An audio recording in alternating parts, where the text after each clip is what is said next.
마태복음 13장 31절, 32절 우리 한 목소리로 같이 읽습니다. 시작.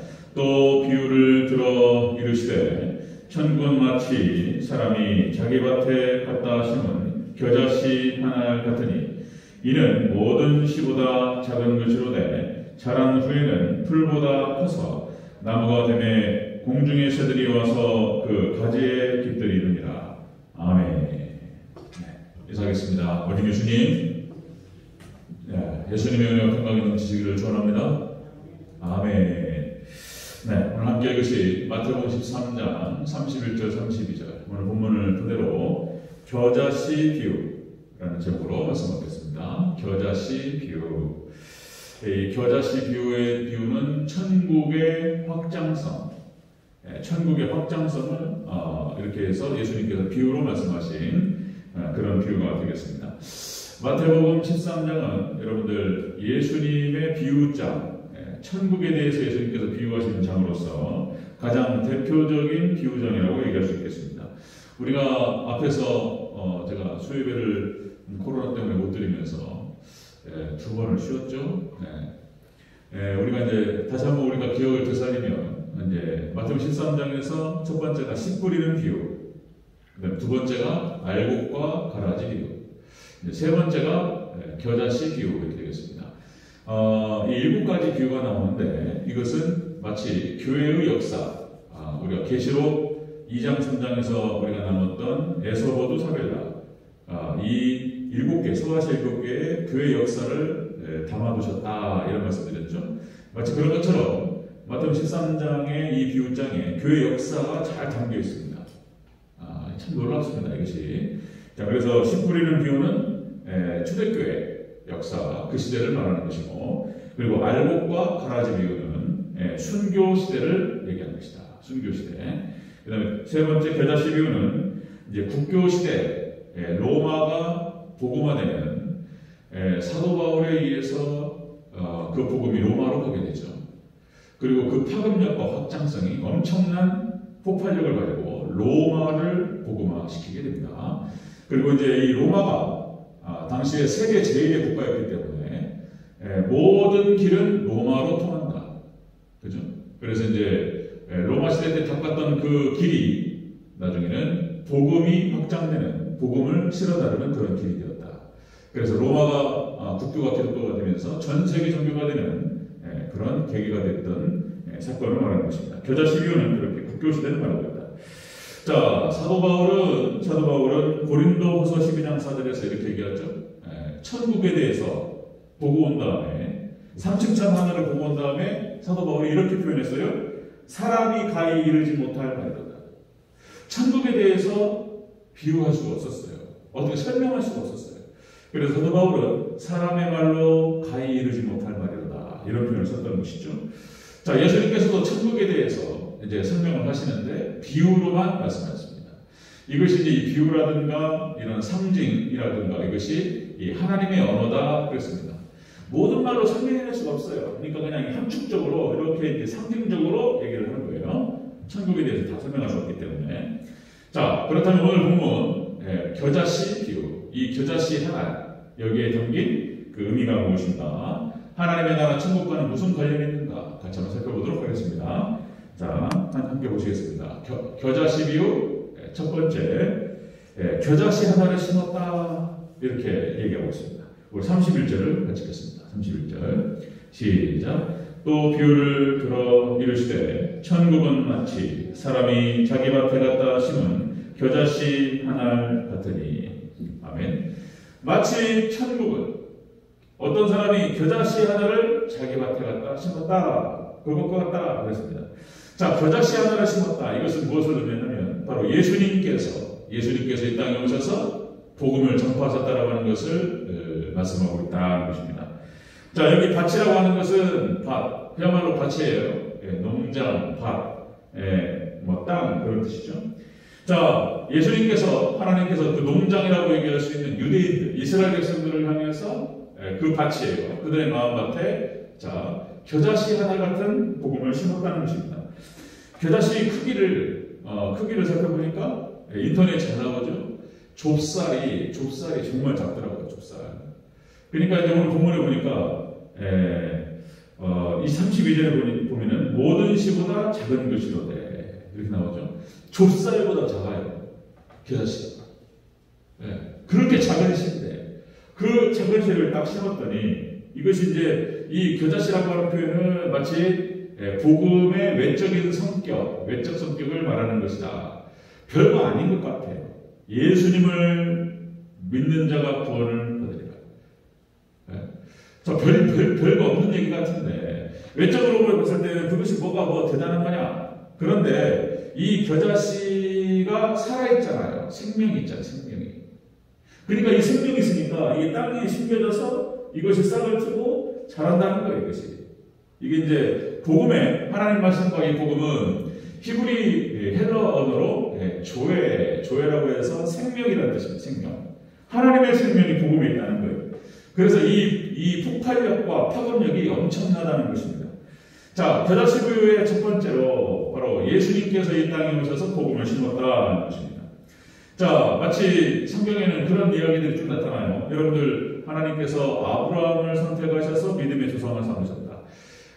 우리가 창세기 12장에 보니까 아브라함이 나타나는데 아브라함이라고 하는 한 사람을 선택하셨어요. 그래요? 그 사람이 이삭을 그렇죠? 하나님께서 아브라함에게 약속하셨어요. 내가 너와 네 자손에게 이 땅을 주리라. 가나안 땅을 주시겠다고 약속하시고 아브라함 아무것도 아니단 말이에요. 한 사람의 75세에 하나님 말씀에 순종해서 번토지척 아베집을 떠나가지고 내가 너에게 지시할 땅으로 가라. 그래서 아브라함이 그 한 사람이 믿음으로 따라갔다는 거예요. 그리고 그 약속의 말씀 그대로 아브라함이 이삭을 낳고 그리고 야곱을 낳고 야곱과 에서를 낳고 여기까지 3대가 내려올 때까지는 뭐 아무것도 없는 거예요. 그냥 한 집안이에요. 그 집안. 그런데 야곱이 4명의 아내를 통해서 12명의 아들을 낳고 그죠? 그리고 그 자손이 번식하기 시작하는데 그죠? 나중에는 이제 애굽으로 건너가서 여러분 잘 아시다시피 고센땅으로 이주해가지고 400년 만에 200만 명에서 250만 명 그러니까 한 민족을 이뤘다는 것입니다. 놀랍죠? 아브라함 한 사람의 씨가 그렇게 쭉 내려오다가 엄청난 파급력으로 200만 명에서 250만 명 이스라엘 백성들이 형성이 되었던 것을 볼 수 있습니다. 자, 여기서 끝난 것이 아니고 지금 오늘날에 봤을 때는 아브라함의 자손이라고 말할 때 전 세계 믿음의 백성들을 아브라함의 자손이라고 얘기합니다. 그러니까 그 씨 하나가 아브라함의 그 파급력이 얼마나 컸냐라고 하는 것입니다. 예수님께서 이 땅에 오신 목적이 바로 그것이 예수님께서 처음에 이 땅에 오셔서 갈릴리를 중심으로 해서 복음을 증거하셨습니다. 자, 그렇게 해서 이 갈릴리라고 하는 조그마한 땅에서 그죠? 예수님께서는 그 갈릴리 지하에 있는 나사렛이라는 동네에 사셨는데 거기서 자라시고 갈릴리 지역에서 복음을 전파하시다가 점점점 예루살렘으로 확장되는 것을 볼 수가 있습니다. 그리고는 나중에 이 복음이 제자들로 인해서 예루살렘 전체를 다 뒤덮고 사마리아 그렇죠? 예루살렘과 온 유대와 사마리아 그 다음에 땅끝까지 복음이 증거되었다는 것을 볼 수가 있습니다. 자, 여러분들 잘 아시다시피 욥기서 8장 7절에 네 처음은 미약하였으나 나중은 창대하리라. 아멘? 처음은 미약하였으나 이게 복음의 특성이 그런 거예요. 그러니까 이 겨자씨 비유를 통해서 이 복음의 확장성을 예수님께서 말씀하시는 거예요. 아주 작은 것에 불과했는데 이것이 어마어마하게 확장된다는 거예요. 이것이 이 복음의 특성이 그렇다는 것입니다. 복음에 들어가면 이렇게 모든 사람들을 구원하고 그리고 천국으로 이끌어가실 줄로 믿습니다. 겨자씨 비유, 예수님께서 복음을 전도하셨다. 우리나라의 여러분들 언더우드 아펜젤러 우리나라에 왔던 선교사들 여러분들 이야기를 하실 겁니다. 언더우드 선교사가 우리나라에 1885년 우리가 1910년에 한일합방이 있었죠. 자, 그러니까 흥선대원군의 세국정책 그러니까 다 개혁개방을 통해 가지고 일본도 너무나 많이 서양 문물을 그대로 받아들이고 그런데 그때 1885년에 우리나라는 가스도 조선시대 그런 상태에 머물러 있었어요. 언더우드 선교사가 이 땅에 왔을 때에 그때 미국은 여러분들 현대식 똑같이 교육을 하고 있었던 거예요. 지금 현재 우리나라는 가 쓰고 말 타고 다닐 때 1885년 그런 시대인 거예요. 미국은. 자, 이 언더우드 선교사가 우리나라에 와가지고 자 선교 보고를 하는데 이 편지 내용이 이렇습니다. 보겠습니다. 이 언더우드 선교사가 우리나라 선교를 하는 과정에서 너무나 힘들었어요. 그래가지고 선교 보고를 할 때 이렇게 표현합니다. 자, 지금은 아무것도 보이지 않습니다. 지금 언더우드 선교사가 선교 보고를 국장도교 선교사로서 이렇게 보고하는 거예요. 지금은 아무것도 보이지 않습니다. 어두운 뿐입니다. 그래도 순종하겠습니다. 아무것도 보이지 않아요. 자, 서양 귀신이라고 손가락질했대요. 언더우드 선교사에게 서양 귀신이라고 손가락질하면서 그렇게 해서 전도가 안 되는 거예요. 도무지 앞에 보이지 않고 어두운 뿐이고. 그런데 선교사가 이렇게 얘기합니다. 언더우드가 앞으로 그러나 하나님께서 역사하실 줄로 믿습니다. 그리고 반드시 기뻐할 날이 있을 것이며 이 땅이 은총의 땅이 될 줄로 믿습니다. 이렇게 해서 언더우드 선교사가 1885년 이 땅에 와가지고 도저히 선교가 안 되고 전도가 안 되니까 그렇게 해서 좌절 가운데에서 그러나 주님 하나님 의지하면서 선교 보고를 했던 그 내용이 오늘날까지 전해지고 있습니다. 그런데 이 언더우드 선교사가 그렇게 해서 이제 교육 사업을 펼치게 되죠. 교육 사업. 그렇게 해가지고 여러분들 예수교 학당이라고 하는 것을 세워가지고 사람들에게 성경을 가르치기 시작하는데 이 예수교 학당이 나중에는 경신중고등학교가 됩니다. 경신중고등학교. 그 다음에 연희전문학교를 세우게 되는데요. 이 연희전문학교가 지금 연세대학교가 됩니다. 연세대학교. 그렇게 해서 이 언더우드 선교사가 이렇게 종교와 문화와 성경을 번역하고 이 땅에서 선교 사역을 위해서 애썼어요. 그 한 사람의 여러 명의 선교사가 있었지만은 그렇게 해서 열심히 노력했는데 얼마 지나지 않아서 1907년 놀라운 평양 대부흥과 함께 우리나라에 수많은 기독교인들이 생기게 됩니다. 아멘. 그리고는 한국이 100년 만에 이렇게 되어버린 거예요. 우리나라. 여러분들 하나님께서 작은 씨를 뿌리지만 이 생명의 씨앗이 커져가지고 놀라운 역사를 일으킬 줄로 믿습니다. 처음에는 이렇게 미약하기 시작하는 거예요. 여러분들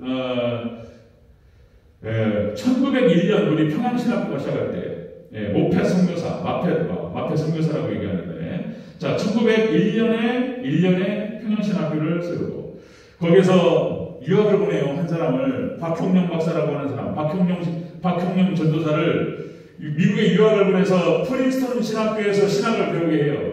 이 프린스턴 신학교가 바로 청교도 신학을 꽃을 피웠던 그런 곳이었고 이 박형령이라고 하는 이 한 사람이 거기에서 그 신학교 MBB 과정을 마치고 그 청교도 신학을 그대로 받아와서 우리나라에서 가르치기 시작합니다. 자, 그랬는데 박연선 목사님 그 밑에서 배우셨죠? 그리고 많은 여러 목회자들을 세웠습니다. 자, 그리고는 우리 한국에 그렇게 전통개혁주의 신학, 청교도 신학의 꽃을 피울 수 있었던 모판이 되었다는 거예요. 한 사람에게서 시작했는데 한국교회 전체의 판을 바꾸게 되는 그런 놀라운 역사가 있었다는 것입니다. 우리 대전제일교회도 지금 45년 동안 우리 김선원 목사님 개척하시고 여러 가지 어려움이 많았지만 다시 시작하는 마음으로 우리가 하나님 말씀 붙들고 기도하며 주 앞에 바르게 세워져 나갈 때 놀라운 역사가 일어날 줄로 믿습니다. 그런 놀라운 역사가 있기를 주의 이름으로 축원합니다. 아멘. 자, 겨자씨 비유를 통해서 예수님께서 복음을 시작하셨다. 복음을 전파하기 시작하셨다는 것을 주의하고 있습니다. 자, 두 번째 보면요. 겨자씨 비유 두 번째. 자, 이 겨자씨가 커서 나무가 됐다. 이렇게 표현합니다. 우리 32절을 같이 읽겠습니다. 32절 시작. 이는 모든 씨보다 작은 것이로되 자란 후에는 풀보다 커서 나무가 되매 공중의 새들이 와서 그 가지에 깃들이느니라. 아멘. 이 겨자씨 하나가 그걸 심었는데 커가지고 나무가 됐다는 거예요. 나무가. 역시 이제 연결주점입니다. 겨자씨 비유를 통해서 예수님께서 하신 말씀, 예수님께서 이 땅에 오셔서 복음을 전파하시고, 자, 그런데 그것이 전파된 복음이 그 확장성이 쫙 커가지고 이제 그 씨앗 하나가 커가지고 나무가 됐다. 여기서 나무라고 했을 때 이 나무라고 하는 원어 뜻이 뭐냐면은 이게 이제 상추의 나무를 말하는 거예요. 이게 이제 그 겨자씨 나무하고는 좀 다르지만은 이 나무 비유적으로 말할 때 여러분들 상추의 나무 같은 경우는 큰 둥치로 쫙 뻗어 올라가는 거예요. 예, 그런 나무를 말하는 것입니다. 강한 나무, 큰 나무 이런 얘기하죠. 자, 그래서 역설적으로 이렇게 겨자씨라고 하는 작은 씨 하나가 심겨져 가지고 이것이 싹을 펴서 그렇죠? 이것이 자라기 시작하는데 어마어마한 나무로 자란다라고 하는 것입니다.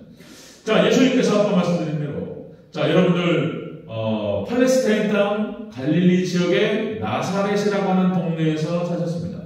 이 나사렛, 그러니까 요한복음 1장 44절에서 뭐라는 표현이 나오냐면은 뭔 나사렛에서 선한 것이 나오겠느냐 이런 표현이 나와요. 나사렛, 이 왜 그러냐면은 이 나사렛이라고 하는 동네는 과거에 여러분들 북이스라엘의 영토였습니다. 북이스라엘의 수도가 사마리아였고 이 나사렛이라는 동네도 북이스라엘 지역 중에 하나였어요. 그런데 BC 100년경에 유다로 편입됩니다.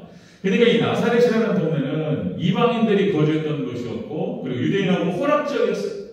그러니까 무슨 거기에서 무슨 메시아가 나오냐 말이에요. 네? 그런데 바로 예수님께서 나사렛에서 나오셨다는 것입니다. 나사렛에서. 자, 이방 갈릴리. 이 갈릴리 지역 나사렛에서 예수님께서 나오셔서 복음이 갈릴리 지역에서부터 전파되기 시작하는데 12명의 제자를 세우시고 이 12명의 제자에게 복음이 심겨지면서 이 폭발력이 어마어마하게 폭발력이 생기기 시작합니다. 자, 예수님께서 공생애를 마치시고 이제 제자들에게 위임하시면서 말씀하시죠. 마태복음 28장 19절 20절에서 너희는 가서 모든 족속으로 제자를 삼아 아버지와 아들과 성령의 이름으로 세례를 주고 내가 너희 가르쳐 본 바 모든 것을 가르치고 지키게 하라. 그죠? 자, 그래서 이 말씀에 순종하면서 자, 이 제자들을 통해서 폭발적으로 복음이 확장되기 시작합니다. 쫙 나가죠. 마치 여러분들 예수님께서 5병이어의 기적, 7병이어의 기적이 나오죠. 그러니까 보리떡 5개와 물고기 2마리, 어떤 소년 하나가 자, 5,000명이 앉아있는데, 장정만 5,000명이었는데, 대략, 남녀노소 다 합쳐가지고 2만 명 가까이 보는 것이죠. 그런데, 그들이 다 배불리 먹고 12공주리가 나왔다. 12바구니가 나왔다. 그러니까, 복음의 역사는 이렇게 강력한 생명을 가지고 확장될 줄로 믿습니다. 이렇게 된다는 거예요, 이렇게. 자, 여러분들, 베드로가, 복음을 선포하고 증거했을 때 3,000명이 하루에 3,000명이 회개하고 들어왔다. 사도 바울을 통해서 로마가 복음화돼요. 그죠? 아까 말씀드렸듯이 로마가 복음화되면서 세계 종교로 모든 길은 로마로 통한다. 그렇게 해서 로마가 세계를 정복하기 위해서 닦았던 그 길이 나중에는 복음이 확장되는 그런 길로 하나님께 쓰셨다는 것입니다. 자, 여러분들 오늘날에도 인터넷이나 유튜브가 발달하고 우리나라 지금 한국 문화가 대단하죠. 우리나라 BTS 미국 빌보드 차트 미국에서 전 세계적으로 지금 우리 한국의 그 BTS라고 하는 그 소년 그 아이들이 세계적인 스타예요. 세계적인 스타. 그 다음에 유튜브를 통해서 여러분들 한국 문화가 확장되죠. 한국 문화, 우리 한국 드라마가 중국, 그죠? 미국, 전 세계적으로, 그죠? 이렇게 된단 말이에요. 하나님께서는 그렇게 지금 여러분들 비대면 시대 인터넷으로 전 세계가 연결되고 있어요. 하나님께서는 이렇게 연결된 이 문화를 통해서 복음을 증거하게 하실 줄로 믿습니다. 지금 하나님 다 만들어 가시는 거예요. 하나님 다 만들어 가시는 거예요. 자, 겨자씨비유를 통해서 예수님께서 하신 말씀, 예수님께서 복음을 전파하셨고, 그리고 그 복음이 전 세계를 복음화시킨다. 이것이 바로 천국의 어떤 그 특징을 겨자씨로 지금 비유하고 계시는 것을 보실 수 있습니다. 자, 세 번째 보면 세 번째 겨자씨 비유 세 번째. 자, 이렇게 자라서 결국에는 공중의 새들이 와서 깃들인다. 다시 한번 읽겠습니다. 32절 시작. 이는 모든 씨보다 작은 것이로되 자란 후에는 풀보다 커서 나무가 되매 공중의 새들이 와서 그 가지에 깃들이느니라. 아멘. 공중의 새들이 와서 깃들일 정도로 그 작디 작은, 그죠? 야, 한 쌀알에 한 20배 정도 작아요. 그렇게 작은 그 자식 하나에 살아있기 때문에, 생명이 있기 때문에 그것이 침겨져가지고 어마어마한 폭발력으로 성장한다는 것입니다. 자, 여기서 깃들인다라고 하는 것은 숙박하다, 그리고 휴식하다 그런 뜻입니다. 그러니까 우리가 나그네 같은 인생들이, 수많은 나그네 같은 인생들이 우리가 이제 인생 여정을 끝내고 그리고 이제 휴식을 하게 되죠. 영원한 안식에 들어가게 될 줄로 믿습니다. 네, 영원한 안식. 예수님의 복음을 받고 그리고 그 복음이 우리 심령 가운데 심겨져. 그리고 그것이 확장되어서 자, 천국의 심령이 된다. 자, 그래서 예수님께서는 제자들에게 누누이 그런 말씀을 하셨습니다. 우리에게 또 주시는 그런 말씀이신 줄로 믿습니다. 예수님께서 요한복음 14장 2절 3절에서 예수님께서 그런 말씀을 하세요. 자, 내가 너희를 위하여 거처를 예비하러 가느니, 그죠? 예수님께서 거처를 예비하러 가십니다. 이렇게 말씀하시면서 가서 너희를 위하여 거처를 예비하면 내가 다시 와서 너희를 내게로 영접하여 나 있는 곳에 너희도 있게 하리라. 예수님께서 천국을 확장하시고 그리고 나중에 때가 되면 우리도 예수님과 함께 있게 인도하실 줄로 믿습니다. 저 천국입니다. 저 천국. 계시록 21장 4절. 자, 계시록 21장 4절. 모든 눈물을 그 눈에서 닦아주시니 다시는 사망이 없고 애통하는 것이 아픈 것이 다시 있지 않으리니. 우리가 천국 갔을 때 이 놀라운 은혜가 우리 믿음의 백성들에게 있을 줄로 믿습니다. 어저께 제 친구 아버님께서 돌아가셨습니다. 그래서 장례식장에 오늘이 달인이에요. 오늘이 저는 이제 어제 저녁에 전주에 갔다 왔습니다. 전주에서 이제 친구 친하게 지내던 친구인데 경찰 공무원입니다. 경찰 공무원. 그래서 이제 아버님께서 돌아가셨고 친구들이 좀 모여가지고 같이 이제 식사도 같이 하고 위로하고 왔는데 얘기는 잠깐 들었는데 그러니까 이제 아버님께서 어디에 여기가 폐암 3기셨다는 거예요. 폐암 3기. 뭐 담배도 좀 하셨던 것 같고 이제 연세가 드시니까 이제 노안이 오셔서 이제 그래서 어쨌든 간에 아버님께서 이제 돌아가시기 전에 그 이제 관촌이라고 전주에 관촌이라는 데 있습니다. 시골 지역인데 그래서 이제 그 지역에 그 묘소를 쭉 보러 다녔다는 거예요. 아버님의 유언이 뭐였냐면 나 화장하지 마라. 나 태우지 말고 양지 바른 곳에 잘 묻어주라. 이렇게 말씀하시면서 돌아다녔다는 거예요. 그리고 이제 그 폐암 3기가 되다 보니까 이제 서울 아산병원에 매일 갈 수가 없잖아요.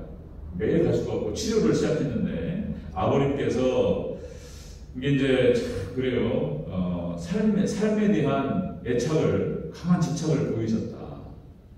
이제 우리 어르신들 그런 표현하죠. 저희 어머니도 그런 표현 하시는데 올해 이제 83세, 84세 어머니가 토끼띠라고 그랬죠. 지소, 토용. 우리 박태신 권사님이 용띠. 우리 어머니가 토끼띠냐. 이제 84세가 될까요? 우리 박태신 권사님 올해 83세. 네, 83세. 저희 어머니도 그런 말씀 하시는 거예요. 그냥 늙으면 죽어야지 뭐. 그냥 늙으면 죽어야 되고 이런 말씀만 한단 말이에요. 그런데 그 말이 진실이야 아니에요? 진실이 아니잖아요. 그 말이 진실이 아니에요. 너 연세 들수록 연세 들고 막 그럴수록 살고 싶어. 오래 살고 싶어. 그죠? 많이 더 살고 싶어. 그래서 우리 원로 목사는 120세. 하여튼 절대로 먼저 가시면 안 돼요. 아멘. 우리 박태진 목사님. 아멘. 제가 여기 은퇴할 때까지. 아멘. 20년밖에 안 남았으니까. 그러면은 100세 좀 넘어가는 거잖아요. 그러니까. 하여튼 간에 그런 거예요. 그러니까 이제 아버님께서 삶에 대한 강한 집착을 보이시고 그렇게 하셨는데, 근데 친구 녀석이 이제 고생했다는 얘기 하면 고생했다는 얘기. 아산병원에 모시고 다니면서 경찰 공무원인데, 그러니까 이제 그 오남매. 그냥 돌아가면서 막 하고 돈도 많이 쓰고 막 그랬다는 거예요. 이제 그 의식을 잃어버리시면서 이제 자기 결정이 안 되니까, 그러니까 참 어려운 상황들을 많이 보는데요. 그러니까 이제 자기 결정을 미리 좀 하는 것이 중요하겠다, 이런 생각입니다. 그러니까 우리 믿음의 백성들은 죽음이라고 하는 것을 통과해서 우리 천국 가잖아요. 믿습니까? 이제 딱 우리가 눈 감고 뜨면은 천국 가는 거예요. 믿습니까? 천국에 대한 확신. 물론 이 땅에서 자손들이랑, 그리고 또 이제 맛있는 것도 먹고, 그리고 또 좀 더 같이 사랑하는 사람들, 새끼들 좀 더 살고 너무 좋아요. 최선을 다해서 건강을 잘 하셔서 꼭 저기 120살. 아멘. 120살 좀 더 계셔야죠. 우리 대전제일교회가 정말 멋있게 세워지고, 더 많은 사람들이 막 교회에서, 그죠? 하나님께 예배하고, 더 많은 곳에 선교하고, 그죠? 그런 그 장면 꼭 보시기를 주의 이름으로 축원합니다. 아멘. 그러나 또 이제 한편에서는 또 뭐가 있냐면, 의식을 잃어버리시면 의사 선생님도 결정을 못하고 자식들도 결정을 못해요. 연명 치료라든지 어떻게 더 해야 되겠다, 수술을 더 해야 되겠다. 수술해봐야 어려워. 3기, 4기가 넘어가니까 그냥 차라리 수술 안 하고 이렇게 편안하게 계시다가 소천하시는 것도 좋다. 왜냐면 더 늘어나지 않아, 수명이. 이제 그게 어려워요. 이제 지금도 그렇습니다. 저 같은 경우도 이제 그런 생각. 저희 형은 이제 이미 했다고 그러는데, 그러니까 이제 연명치료하지 마라. 내가 의식을 상실했을 때 연명치료하지 말고 내 장기는 쓸만한 것이 있으면 기증한다. 그렇게 해서, 그리고 또 누구를 쓸만한 것이 없다면 이렇게 해서 의학의 발전을 위해서 내 시신은 기증하고, 그렇게 해서 연명치료하지 말고 편안하게 갈 수 있도록 그렇게 하라. 그렇게 해가지고 결정을 해놓는 거예요, 본인이. 그러면 이제 자식들이나 의사 선생님이 이제 당신의 결정이었고 아버님, 어머님의 결정이기 때문에 이제 싸울 일이 없는 거예요. 자식이 많잖아요. 그럼 싸워요. 어머니, 지금 우리가 서로 경제적으로 어려운데 편안히 가실 수 있도록 그렇게 해서 그렇게 가실 수 있도록 하자. 이렇게 하는 자식이 있고, 또 어떤 자식은 무슨 소리냐고, 절대로 못 보낸다고 막 이러면서 엄마 아빠 이러고 못 돌아가시고, 교보비는 막 나오고 수술비는 막 그냥 막 올라가고 이러니까, 수술한다고 해서 회복된다는 그냥 넣는데 막 이렇게 그냥 막 자식들이 막 싸워, 불만 일어나고 막 이러버려요. 이제 그런 비슷한 일이 있었던 거예요, 친구한테. 그래서 그 얘기를 쭉 들으면서 친구들하고는 그렇게 얘기를 했습니다. 그래서 근데 그놈들은 안 믿는 놈도 있어요. 뭐라고 했어요? 믿음의 백성들은 천국에 대한 확신을 가지고, 그죠? 그렇게 해서 남은 자손들도 생각하고, 그렇게 해서 최선을 다해서 건강관리하고 또 치료도 받고, 그렇게 하지만 또 어떤 상황에서는 또 이렇게 의사결정을 잘 해주시는 것도 좋겠다. 이런 생각을 하게 됐습니다. 자, 여러분들 오늘 겨자씨교를 통해서 예수님께서 하신 말씀, 예수님께서 작은 씨를 뿌렸는데 그것이 그 생명력으로 폭발적으로 성장한다. 그죠? 여러분들 천국은 분명히 있습니다. 아멘? 기가 막힌 거죠. 그리고 우리가 이제 이 땅을 떠날 때 다시 천국에서 다시 깨어날 줄로 믿습니다. 그 확신을 가지고 마지막 사명으로 자식들에게, 자손들에게 천국에 대한 꿈을 심어주고, 믿음을 심어주고, 그리고 주님 손에 우리의 몸과 마음, 우리의 영혼을 맡길 수 있는 그런 믿음의 우리 성도님들 되시기를 축원합니다. 어려워요. 연세가 드실수록 저도 아직 이제 말을 쉽게 하는데, 저도 조만간 이제 장기 기증서 이런 거, 물론 저희 집사람하고 상의해야 되겠지만, 제 친구 하나가 집사람 아내에게 상의도 안 하고 장기 기증서를 써서 쓴 거예요. 예. 자기 저기 장기를 기증하고 시신을 기증하고 그랬다고 와이프가 막 승질나가지고 나한테 상의도 안 하고 그런 거 하냐고 막 둘이 싸웠다는 거예요. 자기는 이해가 안 돼. 내 몸으로 갖다가 내가 맡기는 건데 내가 기증하는 건데 내가 또 한사람 상의해야 된다. 그건 또 아니잖아요. 그죠? 그건 또 아니잖아요. 아내하고 상의하고 좀 지혜롭게 해야 됩니다. 지혜롭게. 그래서 자손들이 편안할 수 있도록 좀 더 그렇게 해서 그것도 참 지혜로운 일인 것 같다. 하나님의 나라의 확신을 가지고 그렇게 해서 또 우리가 최선을 다해서 건강관리 하시고 다시 말씀드리면은 제가 은퇴할 때까지는 안 가기로 하셨으니까 가시고 싶어도 좀 참으시고 아멘. 박대진 권사님, 원로 목사님 꼭 그렇게 해주시기 바랍니다. 아멘. 네? 우리는 기증은 안 했지만은 그 보니 그래도 다 해놨어. 그거 다 했어요? 네. 이야, 그러니까 대단하시다. 쉬운 거 아니에요. 쉬운 거 아니에요. 그런데 필요해. 자손들을 위해서 필요해. 의사결정을 좀 해놓는 것이 필요하다. 하여튼 다시 또 강조합니다. 강조 말씀드리면 제가 은퇴할 때까지 좀 더 계시는 걸로. 아멘. 아멘. 그렇게 해서 교회를 위해서 저를 위해서 기도해 주시고 교회 부흥을 꼭 보시고 그리고 그렇게 하루도 아프지 말고 주무시다가 가는 거예요. 아멘. 아멘. 꼭 그렇게 될지어다. 아멘. 그렇게 될지어다. 꼭 그렇게 하나님께서 축복하시기를 주의 이름으로 축원합니다. 아멘. 기도하겠습니다.